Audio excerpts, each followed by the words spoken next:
അപ്പോൾ പത്മനാഭസ്വാമി ക്ഷേത്രം ലോകപ്രസിദ്ധിയിലേക്ക് വരുന്നത് തന്നെ അതിൻ്റെ സ്വത്തിനെ സംബന്ധിച്ച വിവരങ്ങൾ പുറത്തു വരുമ്പോഴാണ്. അതുമായി ബന്ധപ്പെട്ട് സുപ്രീം കോടതിയിൽ കേസുണ്ടാവുകയും ആ കേസിനെ സംബന്ധിച്ചുള്ള അന്വേഷണങ്ങളും അതിൻ്റെ റിപ്പോർട്ടുകളുമൊക്കെയാണ് ഇത് പ്രസിദ്ധിയിലേക്ക് ഉയരുന്നതിന് പ്രധാന കാരണമായി തീർന്നത്. ഇവിടെ നമ്മൾ അതിൻ്റെ അധികാരത്തിനെ സംബന്ധിച്ച് നമ്മൾ കൂടുതൽ അറിയണമെങ്കിൽ കേരളത്തിൻ്റെ ചരിത്രത്തിലേക്ക് തന്നെ നമ്മളൊന്ന് കണ്ണോടിക്കേണ്ടതുണ്ട്.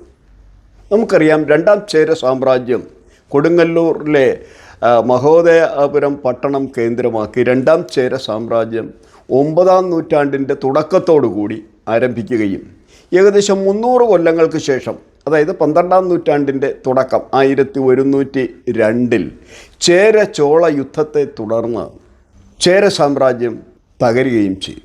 ചേര സാമ്രാജ്യം തകർന്ന ഒരു സന്നിഗ്ധ ഘട്ടത്തിൽ സാമന്ത രാജ്യങ്ങൾ, ഏകദേശം 60ഓളം സാമന്ത രാജ്യങ്ങൾ, കേരളത്തിനുള്ളിലെ 60ഓളം വരുന്ന സാമന്ത രാജ്യങ്ങൾ സ്വാതന്ത്ര്യം പ്രഖ്യാപിച്ചു.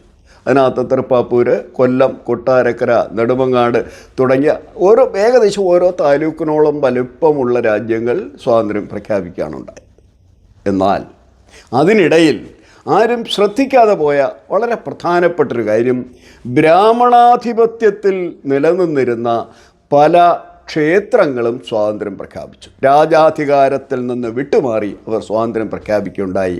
ഇതിൻ്റെ പേര് സങ്കേതം എന്നാണ്.